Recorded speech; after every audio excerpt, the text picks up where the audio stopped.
Welcome to Explorer Instrumentation. My name is Angela Hall. I will be your instructor this semester. I have been a dental hygienist for 12 years. I practice 3 days a week and I work part-time here at the school. I love working with people and helping others. That is why I chose this career in dental hygiene.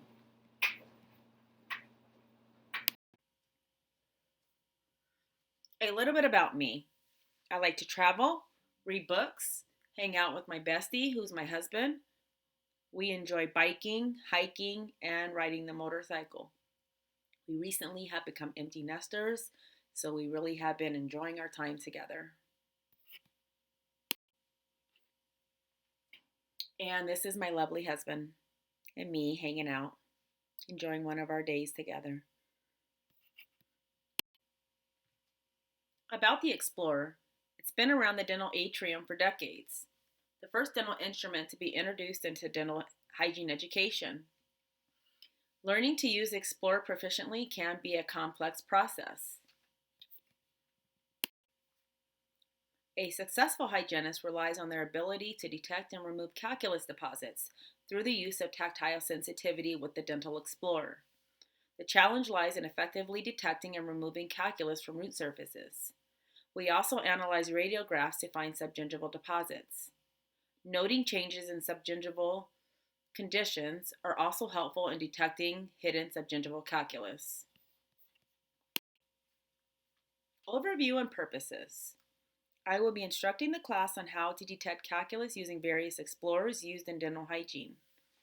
As I mentioned previously, a successful hygienist must rely on the Dental Explorer to detect calculus deposits underneath the gum line, subgingivally. Feeling for the calculus using the tactile sense. Unremoved calculus can result in gum problems that include gingivitis and periodontal disease.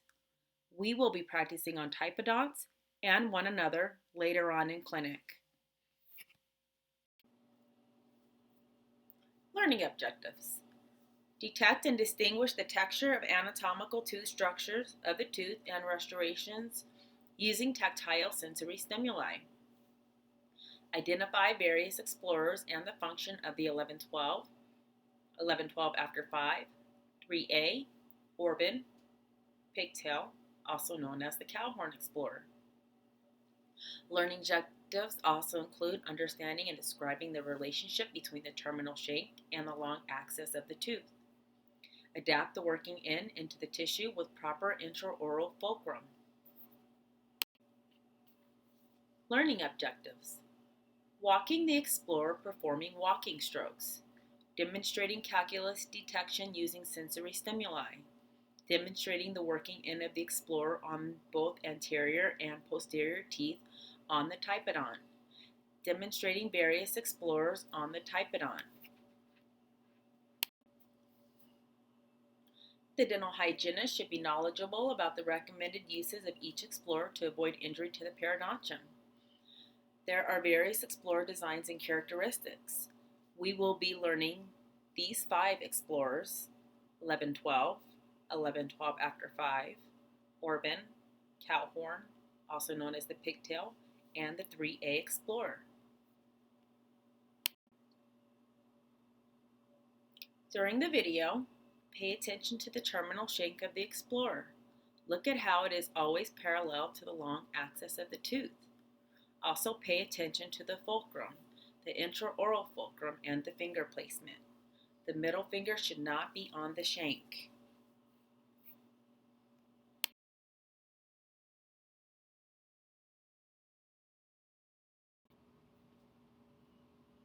There are many types of explorers, but not all are beneficial to the hygienist for efficient calculus detection.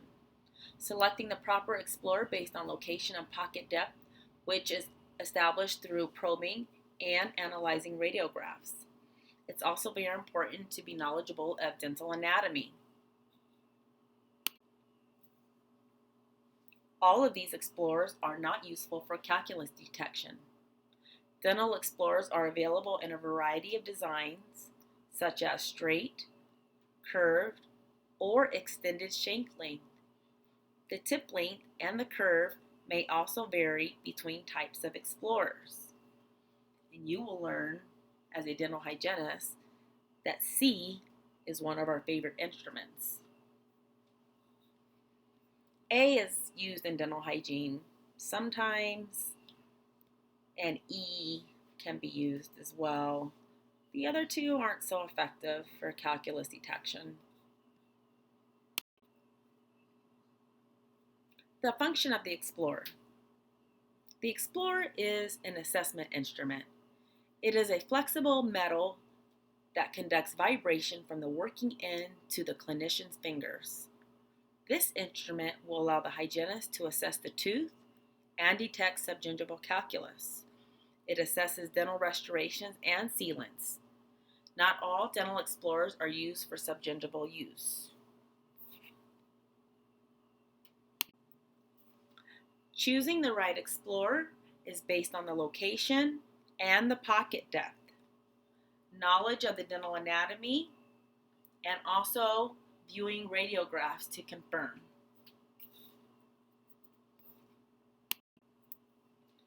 Is the calculus supragingival or subgingival? Supragingival is above the gum line, coronal to the gingival margin. Subgingival is below the gum line, below the gingival margin.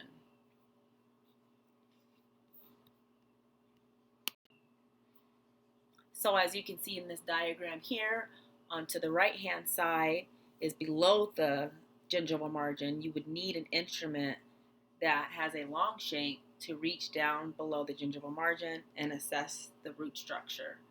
If you look on the other side of the diagram, you can see that you don't need an instrument with that long of a shank to assess the coronal part of the tooth there. So it's important to know the pocket depth so that you know which instrument you need to use to assess the roots, to find that and detect that calculus. The Orban Explorer is great for anterior teeth. It is used for subgingival calculus. It is only 1 to 2 millimeters tip used for detection. It's ideal for subgingival use. It has a 90-degree bent angle.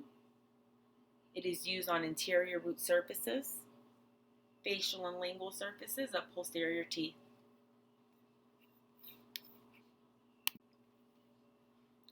The shepherd's hook is for detection of dental caries, and the Orban tip is more for the calculus detection.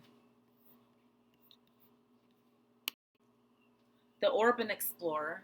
So let's look at the lower shank of an Explorer is the section of the shank that is nearest to the Explorer tip. And the Explorer has a tip that is bent at a 90-degree angle to the lower shank, which is ideal for subgingival use, but the point is not used for detection. That will cause some destruction to the root surface.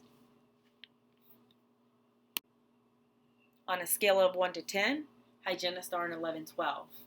This instrument is the most useful tool on the tray. Its long shank reaches deep down to assess the pockets. The 11-12 Explorer is ideal for dental hygienists. The 11-12 Explorer design has a tip bent at a 90-degree angle to the lower shank. It has a long, complex shank design. This instrument is beneficial on posterior and anterior teeth. It easily assesses the root surfaces of all teeth in the dentition. The 11-12 Explorer is area specific with a complex curved shank and tightly curved tip that allows adaptation to the root contours. The 11-12 after 5 has a longer shank for deeper pockets. I have one of these in every one of my periodontal setups. You will learn that this guy here can be your best friend for periodontal scaling and root planing. The 11-12 after 5 is extended. It has a longer shank and slightly more open curved tip than the 11-12 Explorer. These design differences may enable the 11-12 extended better access into pockets deeper than 5 millimeters, especially in molars and furcations.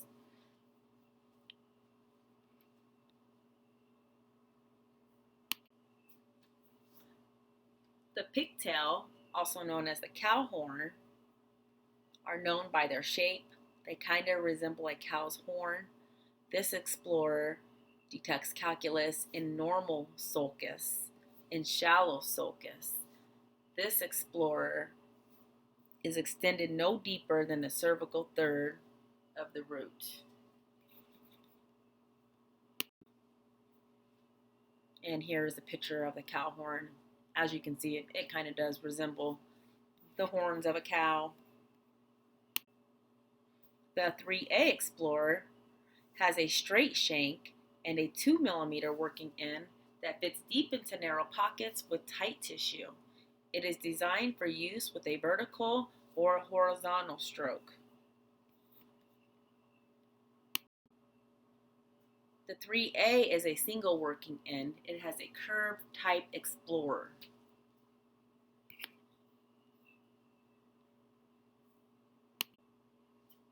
Tactile stimuli, a sense of touch. Tactile stimuli is how we find the calculus, but it is not any type of tactile. It requires a light grasp, light pressure. Explorers help enhance tactile information and vibration to the clinician's fingers. That won't happen with a heavy grasp. So you have to make sure that you're using a light grasp and light pressure, a consistent finger rest. This will allow you to feel all of the calculus vibration to the clinician's fingers. Tactile stimuli is very important. Shank parallel to the long axis of the tooth. Can you tell right from wrong? The terminal shank should be parallel to the tooth. If you look on the right side, you will see that the terminal shank overlaps the tooth instead of paralleling. You should test the shank first to make sure you are using the correct end of the instrument. So you can look on that picture there and see on the right side, that instrument is kind of sitting over the tooth instead of along the side of the tooth and parallel to the tooth. So that is incorrect placement there. The modified pen grasp allows precise control of working in and facilitates good tactile conduction. The finger and the thumb are supported by the middle finger using the ring finger to stabilize and keep control of the instrument. By keeping the index finger and the thumb separated, the hygienist can roll the instrument with ease and control. Incorrect modified pen grasp. You want to avoid gripping the instrument with pressure with the middle finger against the shank. This will reduce tactile vibration to the clinician's finger. The middle finger should not rest on the instrument handle. The middle finger is not used to hold the instrument. It will reduce tactile information to the hand. It will reduce control of the instrument. So it's important that your finger is not on that shank. Fulcrum. The fulcrum allows the clinician to have stability, unit control. It helps prevent injury. It allows comfort for the patient and control of the length of the stroke. Extraoral fulcrum provides stabilization of non-dominant hand outside of the patient's mouth, usually on the chin or the cheek. Intraoral fulcrum stabilizes the dominant hand by placing the pad of the ring finger on a tooth near to the tooth being instrumented.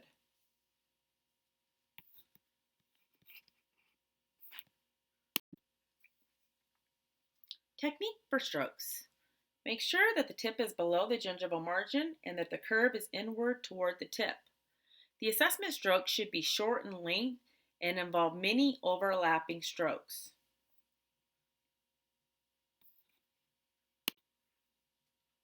Exploratory strokes. Use walking strokes, vertical strokes, or diagonal strokes. You always want to lead with the tip to avoid injury to the soft tissue. And you want to make sure that you're going down to the base of the pocket just beneath the gingival margin. Techniques for exploring. The grasp should be relaxed. The middle finger should rest lightly on the terminal shank. Adaptation 1 to 2 millimeters of side of the tip. Lateral pressure should be feather light pressure against the tooth with stroid fluid sweeping strokes.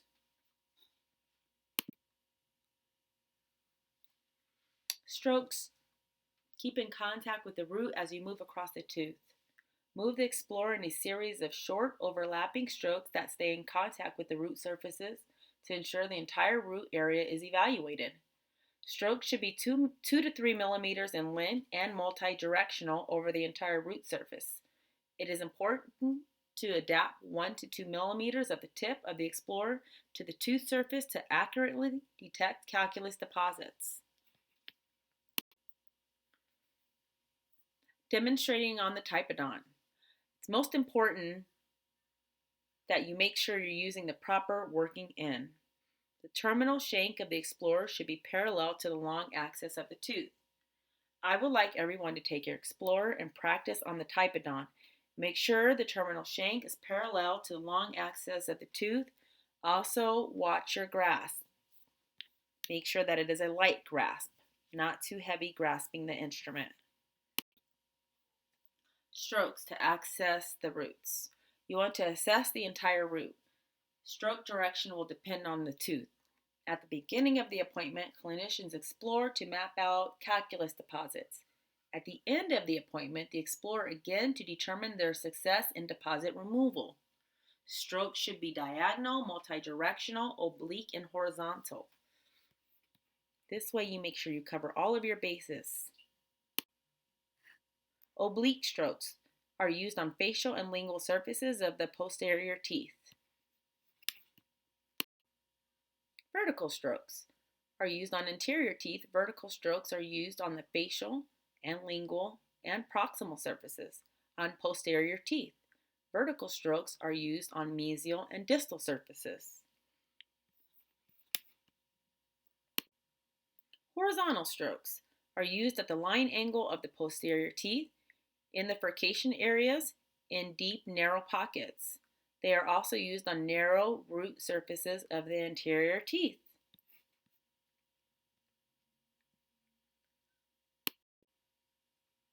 Student activity. It is time for the class to start applying the knowledge they learned to develop the skill. I will demonstrate first with my typodont. Practice on the typodont for 30 minutes. Pay attention to your grasp and make sure to use the correct working end of the instrument. I will walk around the class and assist students with their technique.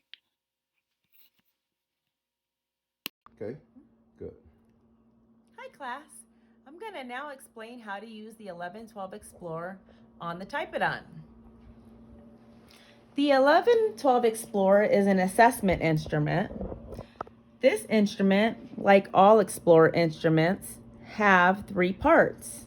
They have a handle, the shank, and the working end of the tip. The large diameter is the best instrument for clinician comfort to avoid cramping, increase control, and like I mentioned earlier, the texture of the instruments help increase the vibration to the clinician's fingers. This particular instrument is hollow, which is great, and that also allows the vibration from the calculus to the clinician's fingers. So this Explorer instrument is a good instrument to use for calculus detection. So the very first thing when exploring calculus is making sure that you are using the right end of the working tip. In order to make sure you're using the right end of the working tip, you want to make sure that the shank here is parallel to the long axis of the tooth. So in order to do that, is you just want to gently take your instrument, and you want to always test it on the distal here, and you can see that my instrument is parallel to the long axis of the tooth. But let me now show you what it looks like when the incorrect tip placement, so you can see what that would look like. So see how I'm kind of overlapped over that back side of the tooth? My instrument isn't parallel, so I know that this is the incorrect working end of the tip. So let's go back to the correct working end here. The next step is making sure that you are gripping the instrument properly. You want to use a modified pen grasp, which is using your finger and your thumb to hold the instrument, with the instrument being supported against the finger there. You want to use your intraoral fulcrum, about 1 to 2 teeth from the tooth that you're working on, to give you support and stability so that the instrument doesn't slip and so that you don't harm the tissue. When guiding the instrument down into the tissue, you want to take that instrument and gently place that tip underneath the gingival margin down into the sulcus.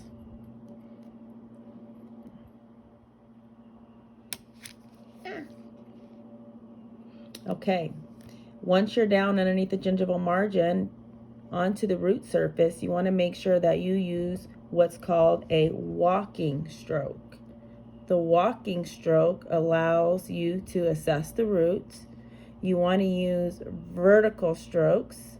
You want to use horizontal strokes. You want to use multi-directional strokes. The strokes allow you to find the calculus deposits down underneath the gum tissue. Once you get close to the line angle around the interproximal area, you will take your instrument and roll that instrument around the distal line angle, keeping the toe of the instrument toward the tooth structure so that you don't harm the periodontium or the soft tissue. You want to drop the heel down into the interproximal area and roll that instrument in. Assess the root with your strokes, and then you roll that instrument back out. The mesial approach is the same way. Take that toe of the instrument, place it down into the gingival margin, down into the sulcus area. You want to make sure that you have your modified pen grasp with your intraoral fulcrum. You want to assess the root. You want to use light pressure and light strokes when assessing the root. This will allow you to detect any calculus underneath the gum tissue. Again, for the mesial, we're going to roll that instrument in there. And again, test. I am parallel to the long axis of the tooth. Roll my instrument back out carefully, making sure that my toe stays inward toward the tooth so I don't injure the periodontium. Okay? Now, since I'm using this end of the working tip, I can also assess the lingual. So it's ideal to take my instrument now and assess the lingual with the same working tip.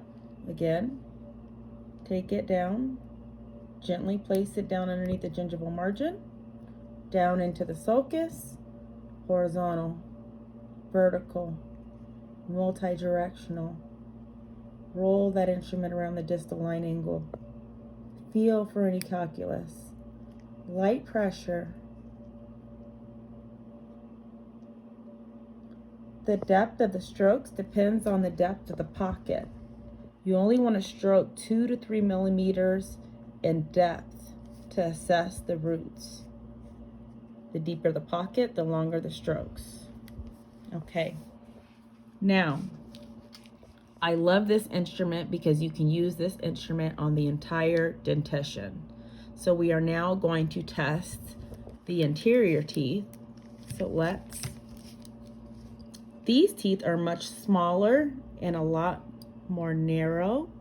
But the first thing again is you want to make sure that you're using the right end of the working end of the tip there. I think that looking a little off, not too parallel there. So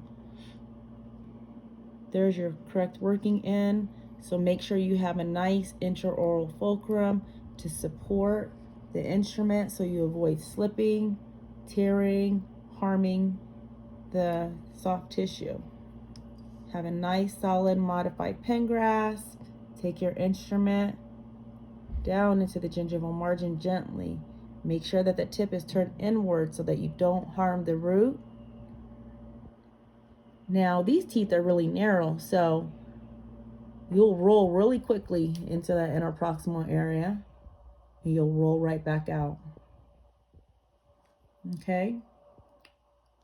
Same for the mesial here. You'll slide that tip in, assess that root, making sure that the instrument is parallel to the long axis of the tooth. Okay? And this is how you use your 1112 Explorer on the Typodont. Thank you very much. Explore maintenance. Properly maintain Explorer to ensure accurate detection for calculus detection. Examine terminal shank to make sure it is not bent or damaged. Over time, the sterilization process can dull the instrument.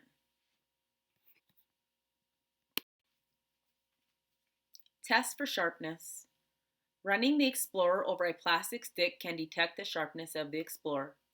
If the Explorer runs over the stick easily, it is dull and it is time to be replaced. A sharp Explorer will stick into the plastic. A damaged, dull instrument may lead to misinformation. Handles do make a difference. Weight hollow handles are lighter and preferred to solid handles. Lighter weight enhances tactile sensitivity and lessens fatigue. The diameter, easy to hold and reduces muscle fatigue, so you want to have a larger diameter instrument. The texture helps increase control of the instrument. Thank you for listening to my lesson on how to use the 1112 Explorer.